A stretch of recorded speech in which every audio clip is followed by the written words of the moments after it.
Hi friends, ఈరోజు medicine distribution duty ఉంటే చిత్తూరుకు వచ్చాము. ఇక్కడ చిత్తూరులో జాతీయ పక్షి నెమలిని ఫారెస్ట్ అధికారులు ప్రభుత్వ పశు వైద్యశాలకు తీసుకొచ్చారు చిత్తూరుకు. ఇది పాటూరు దగ్గర అపస్మారక స్థితిలో ఉంటే గ్రామస్తులు దీన్ని సేవ్ చేసి, కుక్కల బారిన పడకుండా సేవ్ చేసి ఫారెస్ట్ అధికారులకు అప్పగించారు. ఫారెస్ట్ అధికారులు దీన్ని చిత్తూరు పశు వైద్యశాల చిత్తూరుకు తీసుకొచ్చారు. దీన్ని వైద్యం నిమిత్తం చిత్తూరు పశు వైద్యశాలలో అక్కడికి వచ్చారు. పశు వైద్యులు దీన్ని పరీక్షించి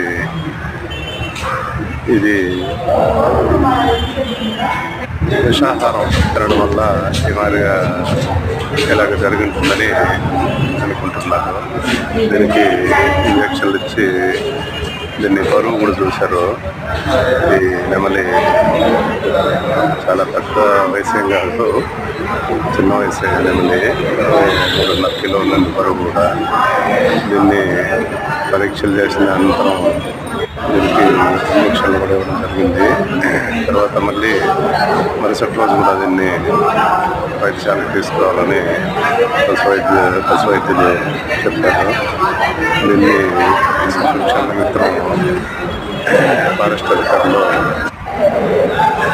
దీన్ని